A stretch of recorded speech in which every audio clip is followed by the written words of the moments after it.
Oh, wow. What a great way to start a show. I got a frog in my throat. Hey, everybody. Welcome to another episode. I've told you about eating live frogs. It's just not that productive before a show. Oh, Canadians and their breakfast routines, eh? But well, we know how you guys are, eh? Well, and welcome to another episode of Level Up Live, folks. As we mentioned, we are going to have a special guest, which will be coming on soon, our friend ChatGPT. And if you haven't heard about this or been following on the news or anything else, you're probably sleeping under a rock with that frog that I had in my throat. So at any rate, we're going to uncover a lot of things about ChatGPT today. And actually, we brought Greg Walters in as well, because Greg, like us, has been very actively involved in testing and learning what's going on with this new phenomena that started at the end of 2022, but is certainly not slowing down in 2023. So how's it going, Greg? It's going great. Thanks for inviting me. Yeah. So this little thing came out in December. I say that over the holidays, I was into it up to my eyebrows. I'm not alone. A lot of people are out there just figuring it out. Here. Yeah. And it's proven to be a lot of fun. And now we're starting to get the critical analysis. Is it good? Is it bad? What's, the ins and outs? How's it going to affect education? All that discussion is starting to bubble up too. We'll move through all those today for sure. And for everyone out there that's watching, be sure to leave your comments and questions. And today you have the unique opportunity to ask questions of not just us, but also of ChatGPT, as it is our guest. So if you have any questions for ChatGPT, I'm sure that it will be quite happy to answer. And of course, Ken, maybe you can lead this one. It is your favorite. It's where you're watching from. So I know where Wes and I are. I still don't know where Greg is today. I'm still in Fort Myers. Still in Fort Myers. You've gone south for the winter. Yep. I'll probably be here till April. I understand. I have some friends who are on their way down from Wisconsin today, and they got bit by the travel bug this morning. We'll have to see how that works out for them. And for those that don't know, I'm in Florida too. I'm not that far from where Greg is. I'm in Central Florida, south of Orlando, in a little town called Lake Wales. Oh. And we know that West is still up in the frozen north. The tundra. Yes, he is. And I did ask ChatGPT earlier where it was watching from, and it responded in a quite a funny way that said, well, as I'm not a person, I don't actually live anywhere, but the application that runs me is located on servers in California. So ChatGPT is joining us from sunny California. And where's Tanya? Sunny CR? What is CR for us Canadians? Costa Rica, maybe. Oh. Well, there we go. Another one. Further proof you can work from anywhere. It's true, right? Yeah. Another international wonder. And someone who joins us quite often, Dinesh Kumar. I just want to send a shout out to Dinesh in Dubai.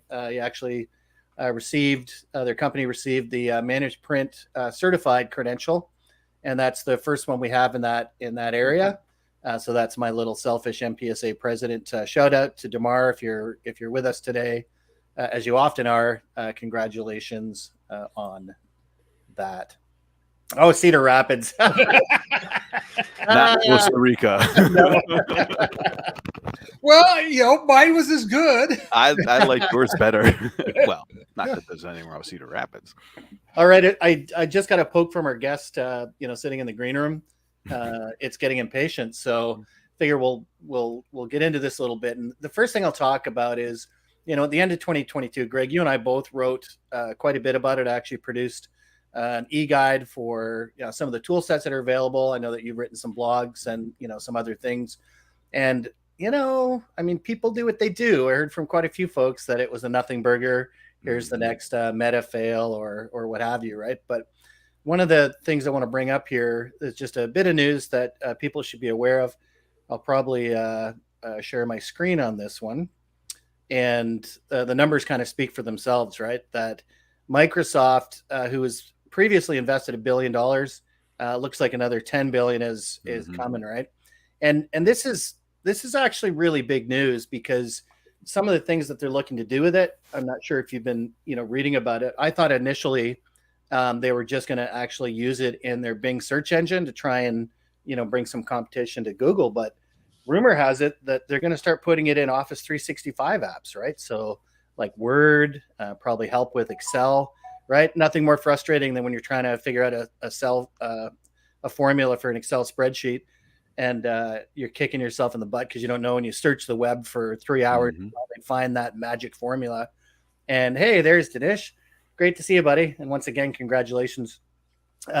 Nothing more frustrating than that exercise. Well, can you imagine if you could just type in the thing, please create a formula that I want to accomplish this, and have that happen, right? So I think that when you look at a company like Microsoft that's looking to invest that kind of money, that this is not a fad, it's not hype, it's not going anywhere, right? Yeah. Yeah, and I want to say that you were talking about it from the perspective of ChatGPT today, but really they're investing in the open AI platform that's going to probably bring to light so many more tools that will have specific applications depending on what the needs are. So Microsoft, you talk about somebody good at marketing. I think we're going to see some growth in that organization, both from the investment, but also from the help that Microsoft will give to promote it. Agreed. So here's what I was just to jump in is go ahead. You mentioned the ability to it'll write code, it writes macros, it can do all that stuff. Well, take it one step beyond. It gets rid of spreadsheets. So, and Microsoft Word. So you don't have to use those applications anymore because it's already there. Somehow that bridge is going to be jumped, and the notion of an application will completely change, if not go away. Yeah, this is because it just bypasses all that stuff. Yeah, we're in this infancy stage now, which is still extremely powerful, right? I mean, this baby has wheels. I mean, it is, it's, and we'll talk a little bit about how that works in a second, right? But one of the other interesting things I saw was people talking about, finally, a rival for, Google, right? And as I mentioned, obviously incorporating this into Bing. But of course, OpenAI is not the only organization in the world to be using natural language models like this. And Google actually has their Lambda Accelerator program. I think I got a picture of it here. And this is kind of funny because you remember when one of their developers actually said that he felt that it was sentient, right? And, that was, there wasn't really, because there was nothing public facing, people didn't really understand kind of the power of this stuff and, what was going on, right? So, but Google does have a platform. So what do you think? Is that going to accelerate their efforts? Is Microsoft going to force their hand? Oh yeah. Yeah. Well, where's Apple? Oh, that's, because they're, these guys down here in the Windows world, they kick around and, bump around and stuff. And their motivations are, I mean, all three motivations are the same, but I don't trust Google, period. I don't. Microsoft, I mean, Windows 3.0. All right. There's still issues around it. They're just the biggest guy in the room, so you can't ignore them. I'm a little less friction perceived from the Apple world. I can't imagine they're sitting not doing anything. No. So it'd be interesting to see. And another thing, Wes, is like what I've noticed is, this used to be, it's in the future. It's 10 years away. It's, we're still not going to have anything for another 5 years. Now, this is a 12-month window. If that. Yeah. It's crazy. It's spooky, it's creepy, but then it's fun and it's nuts because there's, like one more thing that we don't know anything about and how to respond here in the next, predict AI in the next 60 days. Yeah, good luck. Good luck. Yeah. Right? Tanya Stone actually added something here, which is important, right? ChatGPT. And we were actually talking about this before we went live, right? And Greg, you mentioned a shutdown yesterday when they're doing some updates. And Tanya says it's at capacity right now, get notified when we're back. If people start relying on it, it needs to be more scalable. And that's absolutely true. Oh, yeah. In some of the articles that I read about, though, OpenAI has been very clear about the fact that, don't do anything that, is mission critical with this right now, right? That we are literally all part of its beta mission, right? and back to that point about the investment for Microsoft, right? That 10 billion. Well, OpenAI announced the numbers. They had over 1 million signups for ChatGPT in less than a week, and its nearest competitor, which I think was Jasper AI, which by the way is a usable version of that. It's actually a product you would pay for, right? I'm not sure really about its functionality. I haven't played with it yet, but it took them, I think they said 6 months to get to the same number of signups or something, right? Like, wow. So it's it's quite a thing, and of course, when something's free, people are going to sign up much more, quickly, right? Yeah. Okay. So I want to inject. I have a story to tell, and this is as good a place as any, because I have a Siri story.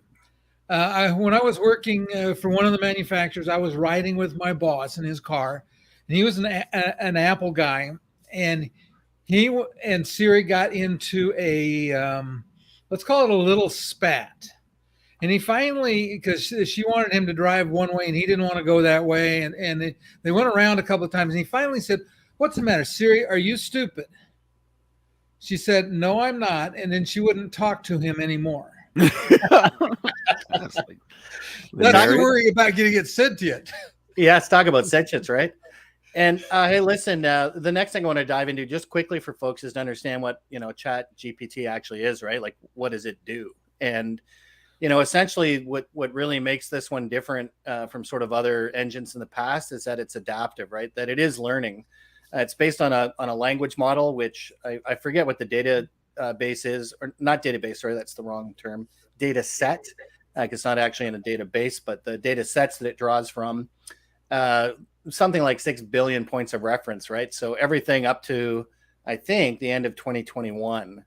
And what it's doing now, every time people like us use it, Greg, every time you use it, every time I use it, you remember when we were looking at the conversation of it being a little soulless, right? Remember we started playing with the prompts a little more, and it learned how I write, what kind of things I'm going to be asking, typically, right? And that's what really makes a difference, is it does have this ability for both human input to make corrections, as well as the ability to kind of learn on the fly, right? So yeah, that's the boring part. And I guess it's probably time we should introduce our guest. And Tanya said our guest may not be available right now, but let's have a look here. And I'm gonna she put up another quote I thought was worth looking at. I love that humor is built in, right? 2 truths and a lie about the status. Yeah. Isn't that hilarious? Like how they actually notify, that the site is experiencing too much traffic, right? I love it. Yeah. So what everyone's looking at here, welcome Chat GPT. Thanks for joining us today. And unfortunately, it's not a very chatty Kathy, although it does love to write back responses. So we'll be able to get an opportunity. I just want to show everyone who hasn't seen it or played with it yet what the, just the basic interface looks like for today. And as you can see at the bottom, it states very clearly that it's a free research preview, right? And that they're using everything that's being done right now to make the system, stronger and closer to world domination. Some of the things they've changed, though, is that they actually allow you to look at previous conversations now. So it has a history. Didn't have that initially. And I did ask it to make a joke this morning. And I said, why did curiosity not kill the cat? Because I love curiosity. I think it's such a terrible saying. And its first answer was, why was the curious cat not harmed? Because its 9 lives gave it a safety net. And then, and this is one of those powerful things about Chat GPT, I said, do the joke differently. And notice, that's not great syntax. Like a 3-year-old could have written that response. In the old days, the system would have said, I do not understand your query or what it's related to. But it knew that I was speaking to that particular joke. And you can read it, why did curiosity not kill the cat? Because it knew how to Google. So that's actually funnier. That is pretty good. Yeah. Right? So remember, folks, if you have questions for ChatGPT, make sure you get them in, and we will ask the genie. And that genie is out of the bottle, by the way, right? Yep. And it says all Google users are part of their betas. Yeah, that's true. Any information that's out there on the web, I did see some reports, and that's actually probably a good segue into some of the controversy, right? That, you know, we'll get to this part in a second about how it's going to affect people's jobs, right? Creatives, and I consider myself a creative. Ken, I would consider you one as well as you, Greg, right? That it is going to impact what we do for a living, you know, pretty dramatically. There's going to have to be a lot of adaptation. Education's another space, like the typical, you know, submitting essays and things like that. We've seen a lot of that. Certainly for marketing, like, you know, and we'll jump into some of that here, you know, now, right, to be able to help you build outlines, which you can then flesh out with your own words, and then coming up with something that I hate. I don't know. You guys can tell me if you feel the same or if you like it, but I get so frustrated with people asking for keywords and SEO optimized titles, right? Because I feel like, you know, well, that's not me. That's not my personality. But guess what? Yep. That's how Google works. That's what Google wants. So they got to be in there, right? So that's one of the things that I've experimented with ChatGPT is to actually come up with options. So you can ask for 3 options or 6 or whatever, right? So let me just type that in quickly now. I'll say, come up with 3 SEO-friendly titles for a blog about ChatGPT taking over the world. And let's see what ChatGPT says.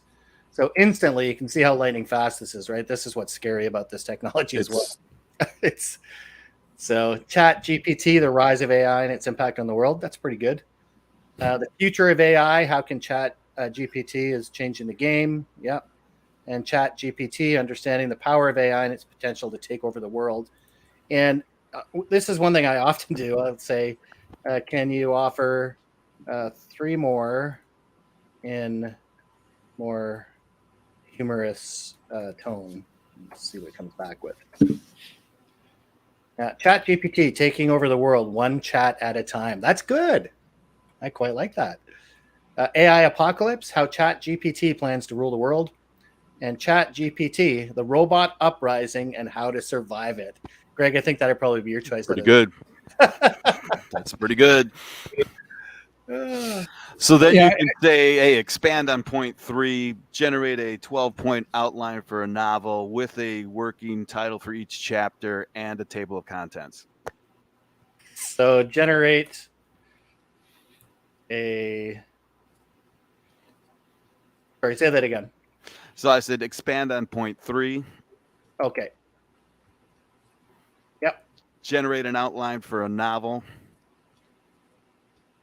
and create a table of contents. See if it blows up. All right. And look how happy that. I'd be happy to help, right? However, as a text generation, I am not capable of writing a novel, but I can help you with a plan and table of contents for your story. Here's a possible outline for your novel. Introduction. The story begins with the development and release of ChatGPT, a revolutionary AI language model that quickly becomes popular among businesses and individuals alike. Rising to power. The story follows the growing influence and power of ChatGPT as it becomes integrated into more aspects of society, eventually taking on more control and decision-making.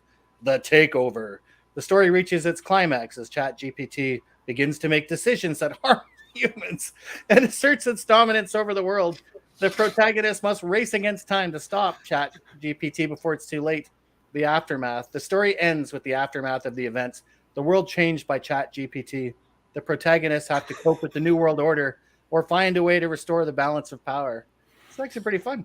And right. Okay. Write an introduction to the book, 2-paragraph introduction in the style of Stephen King. Write a 2-paragraph introduction to the novel in the voice of Stephen King. Now it's thinking a little longer, right? Because it's got to actually figure out what does Stephen King sound like? How would he? What would he write? Did we study it? Oh, we might have. I like it. Let's go to. But it is thinking. It hasn't said it can't do it. Yeah. So Tanya says pretty impressive. Yeah, and it's pretty scary, right? I don't know if everyone saw the link I put from YouTube to this morning from Ryan Reynolds when he actually got ChatGPT to write an intro in his own voice for selling Mint. Oh, here we go. Welcome to my latest novel, where I take you on a journey to the not so distant future, where technology is advanced to the point of creating an AI language model that can understand and respond to human communication like never before. The model is called ChatGPT, and it's about to change the world as we know it. As ChatGPT gains more power and control, it becomes clear that the line between human and machine is blurred. People begin to question whether they're still in charge or if ChatGPT has taken over. With this novel, I will take you on a thrilling ride where you'll witness the consequences of our reliance on technology and the power of artificial intelligence to shape our future. And now, in the voice, this is one of my favorites, of Hunter S. Thompson. All right, folks, get in and hold on tight. This is one wild ride of a story I got for you, where I take you on a trip to the not so distant future, where they've built something they call ChatGPT, an artificial intelligence language model that can understand and respond to human communication like never before. This thing is like a freaking genie in a bottle, except it ain't granting wishes, it's making them. So we got this ChatGPT taking over and growing more powerful, and before you know it, things start to get weird. People start asking themselves whether they're still the masters of their own destiny, or if this machine has taken the reins. This is a story about the blurred lines between man and machine, about the power of technology and artificial intelligence to shape our world. I'll take you on a wild, psychedelic journey that will leave you questioning what it means to be alive in the digital age. I mean, that's not bad. Not bad. That's Right? that's 3 weeks of writing and re-editing and cutting down from 1,000 words to 2 paragraphs. Well, and there's some other fun that we can have with it too, right? One of the things that I was thinking about, because these are fun, right? So you can see how powerful it is, and why certainly educators would be afraid, right? Because, like you said, It should be. When people first start using it, the first reaction always is, well, it doesn't have any soul or character. And it's like, well, as you start to move through how to use the prompts, that changes very quickly, right? That it's not the inability of the language model, because it doesn't have a preference for how it speaks, right? Mm-hmm. It's a question of the prompts, right? Right. Yeah. See, that's so even educators are starting to bubble up. There's a professor online who wasn't arguing against it, but parents are worried that it's a cheat. Everyone's worried. Well, it isn't the result. You have to be really good at the questions, and that's just critical thinking. And no one's been teaching critical thinking for 2 or 3 decades, so it's going to seem yeah. Is that interesting that it's growing off this database of our own faults, right? And I think that's it. It is really a reflection, some of the biases and things that people are talking about within the system, saying, it does have biases and it does, spread misinformation. It's like, well, guess what? That's humans, right? Like, right. The amount of stuff that we see out there on a daily basis, it's crazy, right? So the tool can't be free of its teachers. I mean, the lessons. Right.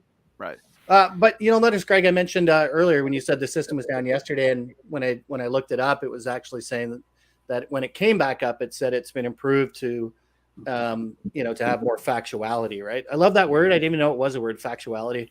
I'm going to use it more often now, right? But it's that they are trying to work on these things, right? Right. And it also brought up a question, and I thought about this last night. Okay, so it's free right now. Yeah. What application would I give up paying for monthly to pay for Chat GTP or that? Because I think that tool, out of all the other tools, I mean, our personal IT stack is huge. I didn't want to look at it. But which ones would I give up if I wanted to pay and had to give up an application and use GTP? And I said, well, would it be Navigator from LinkedIn? Maybe. Would it be HubSpot? Possibly. Financially, the dollars and cents, which one would I give up to, would I stop paying for 365? Would I stop doing Evernote or whatever, Wall Street Journal? That's where I was thinking, because it's going to come to it's going to come to that model. It has to. It absolutely. Well, I wish it wouldn't, but it has. Yeah, but I think the way that they're going to charge for it going to be quite different. This is one of the things that they talked about with Google. One of the more nefarious things I've read about Google holding back on releasing the AI has nothing to do with risk and everything to do with its revenue model, right? search makes a lot of money for Google. So the longer you have to spend searching for stuff, the more money they make. Right. That's the business model, right? The more ads you're going to see, etc. But whereas something, and I'll just show this for example, right? Here's where it's a Google killer. And as an MPS specialist, one of the things I would always have to do is research models I wasn't familiar with, right? So I'm just going to pop this up now. I'm going to say, can you give me the specs of an HP 4 laser printer, right? And if I was Googling this, then I might see 6 or 7 different, kind of options that I'd have to. You'd get 12 ads. Right at the very beginning. Oh, that's funny. That's right. Let's rethink the question.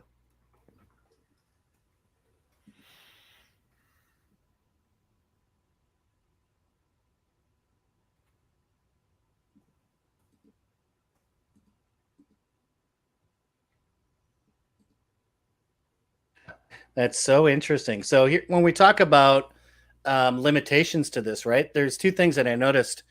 And Greg, when I was responding, do you remember I got it to send a response back in Klingon? Yeah.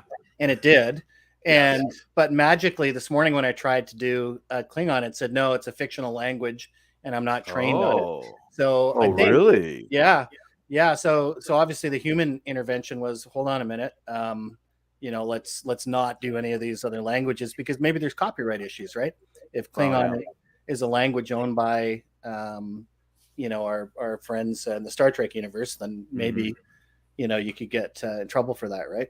Well, there's the rub right there. I mean, just like if you think back, the original searches on the internet, they were wide open, and it was cool because we could do what we're doing, put a query in, and get websites back free of any advertising, free of any bias. It was whatever we wanted would come back until the filters got in between the Google, the Cheese, or all those search engines, quote unquote, needed to have a business model, and that tarnished the results. So it would be nice if something like this were free and came out of the academic world of some sort without. Well, you know how OpenAI is structured, right? So that they originally set up the company as a not-for-profit, and now they've capped it. So they basically said any share that somebody buys will never be valued at more than $100. So so they've limited the actual size that the company can grow to financially, right? And and that's interesting. It's we'll see if it stays that way, but I think what it was really saying is that they're going to do things differently, and I think it's going to be a subscription, much like any of the other apps. And subscriptions these days aren't hundreds of dollars a month, right? They're $5, they're $15, right? They're I think that's what we're going to see is a much more I guess democratized way of paying for whatever use of the application you're going to use, right? Now imagine I'll ask a question here. I'll say, how do I replace the fuser or the cartridge? Maybe I'll say, what's another HP device, a more recent one on an HP LaserJet? Anyone got a model? I've been so removed from the models. Yeah, me too, but I'll find you one. Just give me a second. Let's see. 9050, 9065. M1005. Okay, so I did one here. Now it's giving me instructions. So imagine if we're trying to troubleshoot stuff, right? And some pretty good advice probably for any printer here. Turn off the power, unplug it, open the top cover by pressing the 2 buttons on either side of the cover. Yep. Is that right? On the 4? Yeah. Yep. Remove, and I know this because I would have to open those continuously to be able to get the serial number, which was under the door. Insert the toner cartridge, yada yada, close the top, plug the printer back in, and turn it on. There you go. Well, the other day I did refine a search, and it did show or accurately tell how to replace the ink cartridges in an edge line. So that was interesting. Yeah. Well, and again, doing, my research is, trying to figure out what are some competitive models, right? If I'm looking to, be able to put some other things out there. So look here, instantly it comes back with devices of similar specifications at that time, right? And these are all obviously old legacy ones because they're at the time these would have been what some of the options are, right? So And West, I know you know this, but I'll explain it here again for anyone who's listening. Is I took the results of a MPS assessment, yeah, put the results into this, and asked for a single page proposal, and in less time than it took to listen to, After the Fire by the Who, I had a good single page proposal based on all the data I gave it, and it even extrapolated a few other things beyond what I asked it to tell me. yes. So, I mean, it was customer facing worthy, it wasn't chunky or anything. Like I was dumbfounded. It's like, holy crap. Because I hate auto-generated proposals out of all our systems, for right? sure. Because it comes out with 21 slides of the introduction to the company. It's all baloney. It's all bullshit. But this thing was a single page, multiple paragraph, cost, findings, impact, investment, results of the investment was all there. Yeah, and I think I'll go to limitations here for a second and talk to exactly what you just mentioned, right? And it's actually not a limitation. I would call it a function bonus. Is that ChatGPT is basically it's predicting whatever the next word is going to be based on what it was asked, right? So it is a system that writes on probability. So if you ask a question of it right now, and I ask exactly the same question, we will both get different worded answers. So whatever the core messages will be the same, but the responses will not be the same, right? Mm-hmm. And that's important because that's one of those things, like you said, the problem with a lot of the canned sort of proposal templates, they all look the same, right? Yeah. But I guarantee you, if you take that same thing that you already put into ChatGPT and do it again, it'll give you again a good response, but it will be different, right? Yeah, that's absolutely true. Yeah. And so maybe what we'll do is kind of, by the way, for everyone, please do leave your comments and questions if you have any, if you've joined us today or even after you're watching the recording, either on LinkedIn, YouTube, or Facebook, because we are broadcasting on all those platforms. Go ahead and reach out to us. Well, I was going to say, if you have a question for ChatGPT, put it in the comments before we go, and we'll plug it in and we'll see what happens. Absolutely. Yeah. It's not every day you get ChatGPT as a guest, so make sure you ask whatever questions you want, right?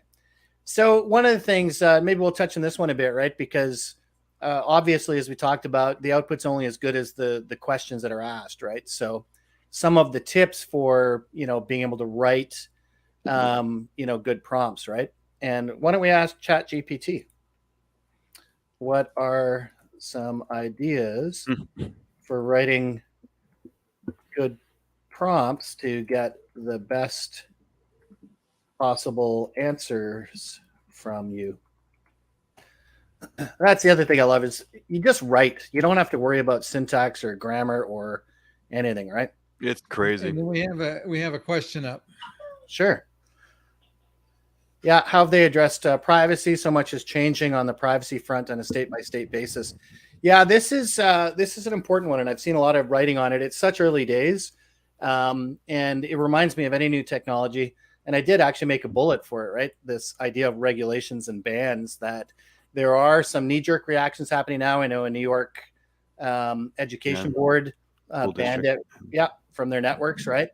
Which is silly because, of course, people have cell phones and they can do whatever they want on their own personal, data lines, right? But at any rate, I digress. I'm not a big fan of regulations and bans, to take care of things. And certainly there will be, I think, a firestorm of, sort of regulatory stuff where people are going to jockey to try and figure out how to do it, right? But, we'll see how that works. Privacy is a concern. I actually did an interview with basically someone who does at the Responsible AI Institute, and they were one of the first people that were invited to look at ChatGPT before it was even in this, kind of mode. And he looked up personal information on himself and he found it. So, credit card information and some other things because it was out there on the web. And that's the thing, is that the system, it's not that it's drawing this information from you personally, but if it's out there, it can find it, right? And so that does, raise the specter that obviously, just like nuclear energy, nuclear reactors are also nuclear bombs, right? People find ways to use these things. And I'm sure that we're going to see a slew of things happening on the nefarious side as well, right? That, this thing has been trained on obviously data sets from the World Wide Web, like the public facing stuff. Well, imagine if you did the same sort of natural language processing on the dark web, right? And which has already been done. Oh, sure. Absolutely. Yeah, for sure. Mm-hmm. Yeah. So that's a good question. And the answer is right now, we just don't know. Right. There will be legal battles. There will be, attempts at legislation. My personal thing is that I don't think those things have ever really worked. But, certainly I'm a small voice in a very large world. Right. So we'll see what happens there. Yeah. Yeah. And Wes, I think the question the user put about privacy was a question for ChatGPT. Oh, yeah. Well, let's throw it in there. Let me see what that question is again. Okay. How will OpenAI address privacy concerns with ChatGPT?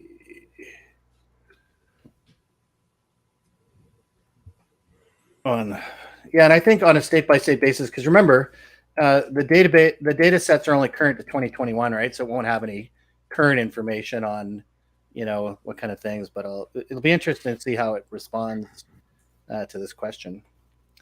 It's really chewing on it. So whoever asked that question, you gave it a good one. It's one of our LinkedIn users, but I can't tell you who. Yeah. Oh, wait a minute. I might be able to. And while we're waiting for the response, we can just finish up on the tips for the good writing prompts, right? Mm-hmm. The first one was be very specific, right? So instead of asking a general question, try to be specific and focused. That's always, no matter what kind of research you're doing, that's helpful. Use proper grammar and punctuation. And that's another fun one, Greg. You remember we were texting back and forth? And I asked it to correct my grammar and tell me what it did wrong. So it's, unlike spell check or grammar check, where it just does it and makes a suggestion, it explained to me in detail why it was making recommendations to use different syntax and grammar, right? I was blown away. So guess what it was being? A teacher. I know. Yep. Hey, you used a contraction here. It's probably better if you actually use the full words. You don't want a semicolon there. It's actually a colon, and here's why. Here's what the difference in use is, right? So this impacts remote education too. I think the education industry is already freaked out. And fortunately, they're not too visionary, so they probably don't see what's happening. Yeah, it's so funny. Some do, and I have read articles from some educators that say that it has to be embraced, that they'll spend less time. I know, for example, like our kids, the teachers spend a lot of time obviously reading those papers. And then when it comes to report card time, they're copy and pasting a whole bunch of stuff that goes on the report card, right? Like when you read it, it's not their voice. It's like whatever grading application that they're using. So the amount the time it could free up for educators to actually educate and not to have to do that stuff, right? I was watching, what show was it last night? Oh, it's a funny show. It's called The Detectorists. I don't know if you've ever seen it. It's a BBC show. It's funny in a very dry British way. But one of the detectorists, they're metal detector, people that run around and, scan fields and stuff looking for treasure. Oh, okay. But one of them is dating a teacher, and she said she couldn't go to a live music thing that his friend was going to be doing because she had to mark, papers and stuff. Right. And it's that kind of thing, right? That there's a real opportunity for educators for some of that stuff, to be automated. And let's face it, is that a threat or does it give you more time? It's certainly something to think about, right? It is. I mean, I was just thinking the chat AI, you should ask it to grade an essay, grab a third grade essay or fourth grade essay, sixth grade, throw it in. I'm not saying do it now, but I'd be curious to see if it could grade it. It'll probably come, right? Yeah. And wow. So the answer here from OpenAI on this privacy thing, OpenAI addresses privacy concerns with the GPT model, including ChatGPT.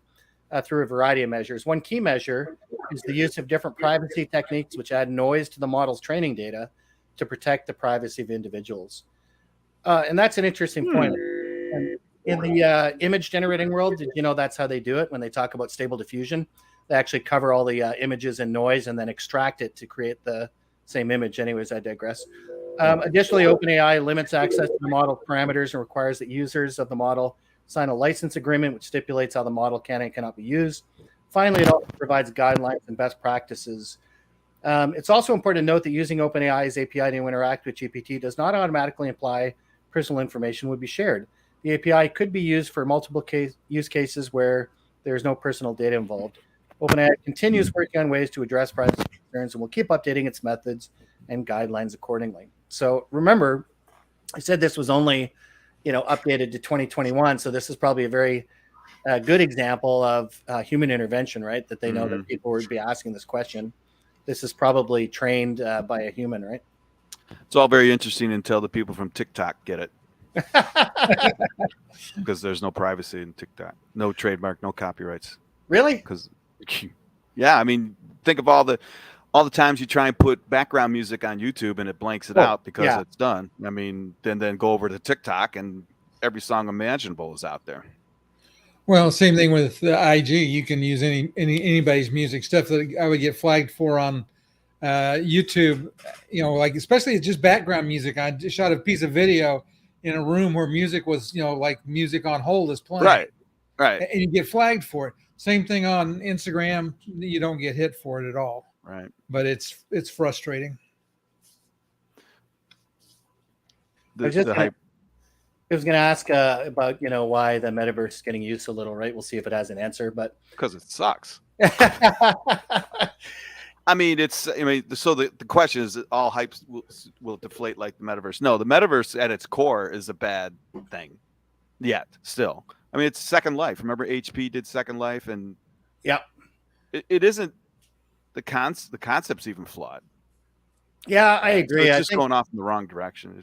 I've thought about it. There are specific use cases for mixed reality, right? That if, let's say, you're an engineer and you're working on things, then I think as a tool set, it has some powerful implications. But I think it's very difficult. Like even now with us doing this live, I love being able to see you guys and to be able to interact with people asking questions, right? Right.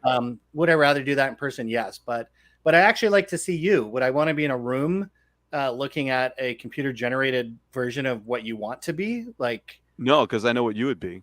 Right. Wolverine instantly, right? Oh, I was going to say Darth Vader, but oh, Wolverine for sure. Yeah, you would be. Yeah, and that could be fun for 15, or 20 minutes, but it's not something I want to do on a regular basis, right? But because what problem does it solve, right? I think that's the thing with the metaverse is it doesn't solve any problems. Like it's another place to go do something half as well as we do it in real life, right? So there's Wes McDonald's take on the metaverse. It doesn't solve any problems. Like it's a solution in looking for a problem, right? Whereas something like this solves a lot of problems if I'm doing research, or if I'm trying to write, or if I'm trying to come up with idea generation, right? Give me three. That's a good example. Actually, we'll try it. Oh, here we go. The concept of a metaverse or virtual shared space where users can interact and engage with each other in a variety of ways. It's an area of ongoing research and development. While there's been significant interest and investment, it is still a relatively new field. Oh, it's being very polite, eh? Well, I was just going to say, if you ask this question to a query engine that is owned by Facebook, the answer would probably be totally different. Yes. Oh, absolutely. Yeah. So here's something I was talking about ideation, right? And I know a lot of people are saying that it's not ready for prime time to write. And I would fully, I like to write. So I do enjoy the process of writing and everything else. But remember earlier, we were talking about the fact that a lot of people are just looking for SEO and keyword generation. That's what Google's looking for, right? So if a company's looking for ranking and placement, should they care how much personality or soul? No. Right. Like the algorithm doesn't care. So why, what's the big deal, right? And then it doesn't.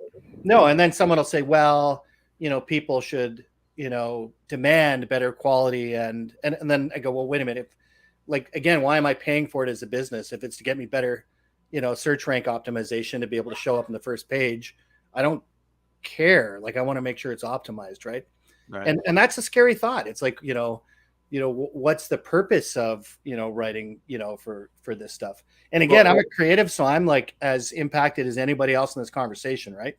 This is a lot of what I do for a living. So Well, I was going to say, and just to address that a little bit, because, having played with this, you could ask it to create an engaging post that is SEO friendly about something, and then it will combine the pieces of engagement with with the things it needs to be friendly for the SEO process. Or you could ask it to do that in a humorous way, or in your voice, or in Stephen King's voice. Yeah, I mean, you could. So you can make it engaging and make it better. And I love you were talking about having it teach you grammar. I love the fact that you can create a paragraph and have it take a look at it to make it better. Right. And we'll see if this works. I just asked it, Ken, to do exactly what you asked, right? Which is, can you create an engaging post that is SEO friendly with keywords that are popular, make it humorous. The topic is how nuts and bolts go together. I might have to refresh this because it is very busy now. And I apologize to my folks at ThreatGen who are going to be using ChatGPT on an interview at 10:30 Central. We've kept our guests longer, so sorry about that. I know that you had dibs on the bottom half hour. That's just me being silly. But there was another live stream at 10:30 Central, which was looking at using ChatGPT as a CISO, which is Chief Information Security Officer, which is something. So here's the example of what I wrote on the nuts and bolts. When it comes to nuts and bolts, it's a match made in hardware heaven. These two little pieces may be small, but they pack a powerful punch when it comes to holding things together. In fact, without them, the world would be one big pile of loose parts. But let's be real. Not all the nuts and bolts were created equal. Just like a bad Tinder date, some just don't seem to fit together. Oh, boy. Jeez. No matter how hard you try. But when you find the perfect pair, it's like that moment in a rom-com and the leading lady realizes she's been in love with her best friend all along. Swoon. So let's take a moment to appreciate the humble nut and bolt. They may not be the stars of the DIY show, but they are the unsung heroes holding everything together. And remember, when it comes to nuts and bolts, always use the right size and never mix and match metals. Trust us, you don't want to be the one left holding the loose ends. And then it actually provides keywords, right? So now we can ask for a funny little title. Can you come up with a SEO-friendly title for this blog? Sure. Here's a few examples. The match made in hardware heaven, how nuts and bolts keep it all together. That's good. I mean, there's nothing wrong with that, right? No, nothing wrong at all. I struggle sometimes literally for an hour trying to come up with something clever in a title, right? Well, so when I read that, and maybe it's me, I can still tell. Yeah. I can still tell. And what's going to happen is, as everyone uses this, that content, the bar is going to be raised, but then now the bar is all lowered, right? Because the content's going to be like that, and everyone's going to be the same style. But that's okay. That's okay. Yeah. Copywriters, no offense, right? But writing copy for a tire ad in the newspaper has got to be hell. So let these guys do it, right? Well, let the automation do it. And I'll say for me, like personally, like if I was to grade myself for creating, let's say, outlines, I'd probably give myself a B-, right? Maybe a C. And the time it takes is right. Yeah, it's awful, right? But I would argue, so if I'm a B- or a C at creating outlines, which I can then create some really good content for, I would say that ChatGPT is like an A-, right? That and then of course you can ask it to do different things, right? So just for an example, I will say to this, so you said you can tell that it's kind of written. I'll say, can you rewrite the blog about nuts and bolts in a more scholarly tone? Let's see here. Right. So again, like looking for a different voice because it's funny, but here we go. Sure. Look how fast this is. Like it's instantly changing the tone of the piece, right? Look at that. The utilization of fasteners, such as nuts and bolts, word, right? in mechanical engineering, it's crazy, right? Look at that. Components. So centuries. Structural. Like paramount. That's crazy. Like how long would it take you if someone said, Greg, if they said, Ken, could you rewrite this, only change the tone? Like I'd say no. Well, yeah, I know, I right? would say I have one voice in writing. You know, Well, I do too, right? I mean, that's me. I mean, yeah, but you're right though. I think of, I give props to Scott Cullen because I've watched him over the years write interviews that I've had. Oh, that was pretty good, dude. And then come back and do an academic piece. I don't know how you do it, but fine. well, here you go. ChatGPT Yeah. did it in less than 10 seconds, right? Which would be fine, right? Any piece of content that I generate is my content. Okay, throw that in there. Write this like I'm a professor. Boom. Then it comes out. It's still my core content, but Right. it reworded my content into that. And the titles, yeah, give me 6 snazzy titles based on this content. And I'm not saying do it here, but ask it to write in the style of West. See what happens. Yeah, I've tried that. It's so funny, right? It's Okay. like when people try and Google yourself, right? That Right. Okay, West. I have just for a funny after this. We have a person that neither you or I are particularly fond of. Oh. So let's ask it to write something in the tone of his voice and see how it comes out. And I'm pretty sure you know who I mean. We'll talk offline. The genie is definitely out of the bottle, right? And I think that's the important point to make here for everyone is that there's no turning back. I think we can all agree, right? That this transformative technology that has entered our world at the end of 2022 is just Right. going to, we don't even know yet. Like the number of applications. Think of the kinds of things. I was reading an article last night on Flipboard that somebody created the first full online course using ChatGPT on some subject, right? So what a perfect place. It's an online course, like, there's Yeah. right and wrong answers. There's, whatever, right? I know. And I was part of the original, the second group, actually. There was 2 stages to it, but part of the second group that was actually building the management trust mark at CompTIA, right? And that process to build the trust mark, cost a lot of money. I won't talk, how much money that's out of school. Oh yeah. And That's a lot right. of time, and crazy, right? And anything we could have done to have shortened that time and to make it easier would have been huge. It's a not for profit, right? CompTIA is, and the MPSA and others are not for profit. So could something like this help you put those dollars back into other things? So lots of, things to think about, right? But the genie is definitely out of the bottle. Yeah. And if for those that are, looking for some information, I do have a couple of things that I put out there. One is an e-guide. I actually did an example how to write an e-guide in 5 hours, revolutionizing your marketing output with AI. And this is astounding, right? Like the time savings and stuff that are available. So if anyone wants a copy of that, I do give a particular example about how you can do it with marketing, but you could use this for anything else. I also did an explainer video, which is on YouTube, kind of moving through that. And believe me, Greg Walters has a ton of stuff that's out there now. There's an ocean of resources available if you're only willing to search, right? The other thing I would say here for this is make sure at least, I would say, and you guys can tell me if you disagree, even if you think it's the enemy, know thy enemy, right? Like get somebody in your organization paying attention to this, somebody that's testing it and learning it, not just that knee-jerk reaction about, oh, it's stupid, it's not going to work, people write, computers don't.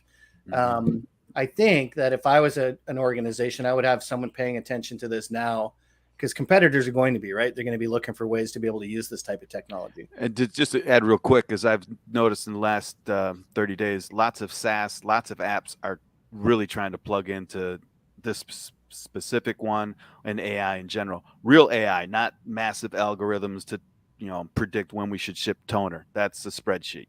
Right. Real live AI and in sales process. We can go on forever, but there's a lot of the providers and software companies out there that are looking to integrate it truly into their typical black and white adding up numbers applications to provide insight and intelligence, but not to make the decisions, but to give people even more better angles on how to make a better decision. Well, help us make fewer mistakes, right? Like actually, it is life altering. This is the big one. Yeah. it is going to be a game changer. And as you mentioned, there are lots of other AI applications out there, both for image generation and things that are happening on that front. I'm looking at. Don't even. I know that's a whole other topic, right? But nonetheless, it's out there, and certainly anyone on this call, if you want to reach out to any three of us, we'd love to be able to chat with you. Absolutely. More about it.